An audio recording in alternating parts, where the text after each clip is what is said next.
A new interstellar object 100 times bigger and brighter than 3I-ATLAS has been discovered, and surprisingly, it is also headed toward the Sun. Astronomers first spotted it on September 12, 2025, using the solar wind anisotropies SWAN instrument aboard the SOHO spacecraft. 2 days later, Australian comet expert Michael Mattiuso captured a jaw-dropping image. Its tail is 212 long, about 5 full moons wide, completely dwarfing the tiny tail of 3I-ATLAS. The International Astronomical Union has officially named it C2022 R2 SWAN after its initial E, designation SWAN 25b. The announcement landed like a thunderclap because 3I-ATLAS, now the arrival of SWAN R2, even larger and stranger, has astronomers asking hard questions. So what exactly is going on in our solar system all at once?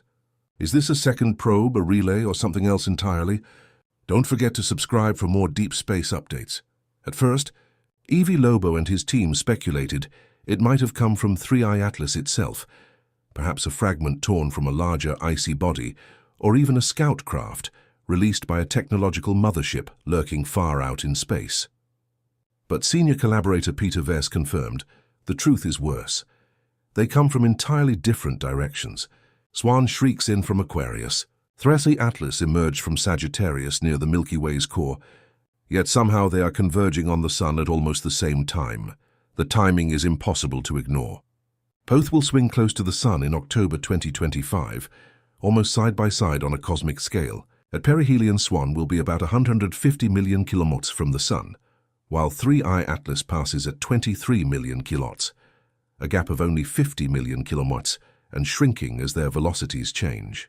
Even more ominous, they will both vanish behind the Sun at once, hidden from every telescope on Earth. 2 interstellar visitors, overlapping orbits, 1 solar encounter, and no way to see what happens next. Now, if you compare 3I-ATLAS with SWAN R2, it feels like a warship next to a drone. Spectroscopic scans of 3I-ATLAS already stun scientists. A solid nickel body with no iron at all. A metal blend found only in advanced industry, not nature. Inside, instruments measured a 10-gigawatt nuclear core, and its tail behaved like engine thrust, not melting ice, emitting tightly collimated carbon dioxide at a steady speed, a pattern no natural comet produces as 3I-ATLAS nears the Sun. It is exhaust snapped from red to green at the exact moment its path changed, which everyone calls thrust mix modulation, the craft adjusting its burn as heating increased, with the color shift visible proof. 3I-ATLAS was terrifying enough, but the real shock came with R2 SWAN. Lobo's team detected a silver plasma shield wrapped around a nickel-clad, armored hull that completely dwarfs the 3I-ATLAS. This isn't passive shielding. It's a living electrometronic barrier with energy levels off the charts, able to bend the solar wind and deflect radiation far beyond anything a solid shell could do. Its tail spans 2 full degrees of sky, about 5 full moons wide, roughly 100 times bigger than the thin plume trailing 3I-ATLAS as it needed perihelion. SWAN's glow flared brighter and shifted to a white-green exactly as Lobo's sensors picked up tiny thrust pulses, confirming a tiny precision plasma drive steering system. Its exhaust is a dense nickel and cobalt ion plasma mixed with carbon dioxide and carbon monoxide, a signature Lobo calls impossible without a directed plasma engine. Then came the most terrifying finding. The core of 3I-ATLAS has already shocked the world with its 10-gigawatt nuclear reactor, about 50 times the output of typical reactors. But SWAN's plasma core outputs more than 10,000 gigawatts. A power level Lobo compares to 2 black holes colliding, scaled and contained inside a single machine. In Lobo's words, 3I-ATLAS was only the scout. SWAN R2 is the fortress, a nickel Coulomb plasma vessel with a power core beyond comprehension. Just when scientists thought they'd seen it all, NASA and JPL analyzed the orbit and uncovered a staggering truth. SWAN R2 returns every 22,554 years to visit our Sun. This isn't a quick one-time flyby. It's a returning visitor on a cycle so long, it stretches far beyond the entire history of human civilization. Its closest approach to the Sun will occur in October, the very same month 3I-ATLAS reaches its own perihelion. 2 objects with anomalous properties passing near the Sun within days of each other, one on a hyperbolic flyby, one on a bound 22,000-year loop for Lobo. The question shifted from, is this the same object, to is this a system? According to Monsieur Lobo and his team, Swan R2 is not a normal comet, but an automated machine sent by an advanced civilization far older than ours. For them, a 22,000-year orbit would feel like a routine patrol. At near light speeds, time slows down for the traveler, so what looks to us like thousands of years could be only months to them. In this view, Swan R2's return isn't a fluke. It's an appointment. But why return on such a vast interval? In Lobo's scenario, each passage could be part of a scheduled maintenance cycle, collecting superhot plasma from the sun as fuel, adjusting huge sensor networks hidden around the planets, or downloading data from secret stations buried in the asteroid belt, under polar ice or even inside planetary crust. It might also check on parked spacecraft, refresh navigation beacons, or update star maps.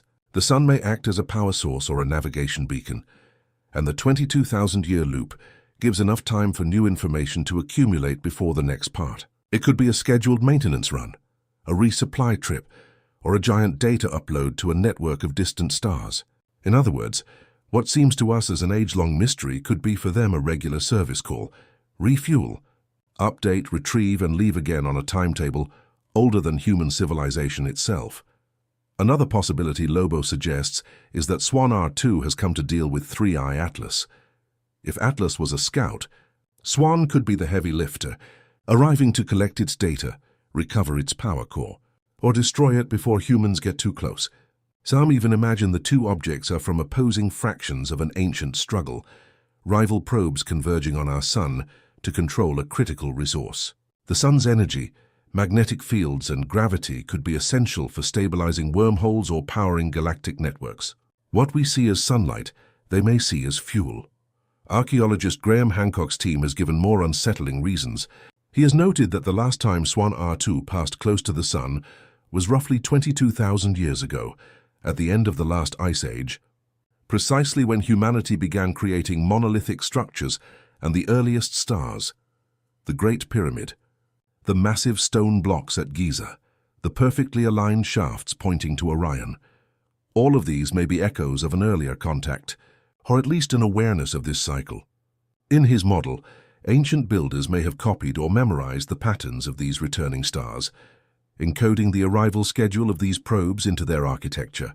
The pyramid shafts pointing to Orion, the ancient calendars tracking precession, these may not be random cultural artifacts, but warnings and instructions passed down from a time when the last great visitor came close.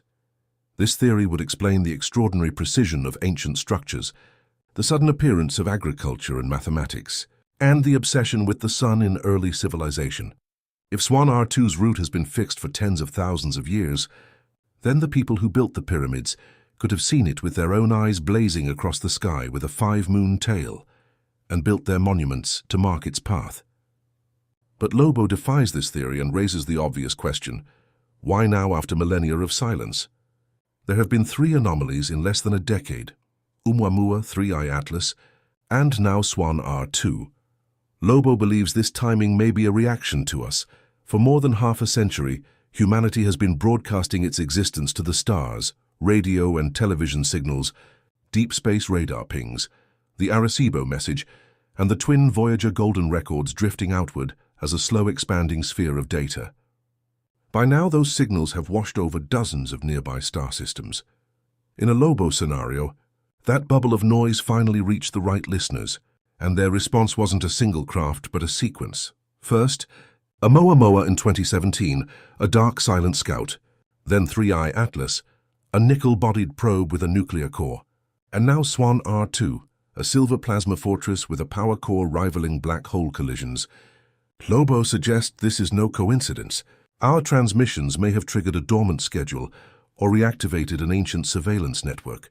What we see as comets may in fact be machines sent to audit a new civilization that has just begun shouting into the dark. The golden record was a greeting. These could be the visitors arriving in reply. Its emergence from the sun's glare is a stark reminder of how fragile our observational net still is and how easily something vast can pass, unnoticed until it's suddenly before us. What's striking is not only the object itself, but the broader silence surrounding these events. No government, no major space agency, neither in America nor in Europe, has yet treated such discoveries as matters of common concern. Official voices remain quiet, as if the less said, the less responsibility they must bear. And yet the sky is not silent. Swan R2 and 3I-ATLAS are not just comets. They are signals, signs of the limits of our categories, of the need for new frameworks, and perhaps of our own place in the cosmos that still resists us. It feels at times like the beginning of an ancient drama. The signs are there, but the chorus prefers silence. The risk is that by ignoring the oracle, we miss the lesson it carries. The cosmos will not wait for us. It speaks whether we listen or not. So which theory do you back?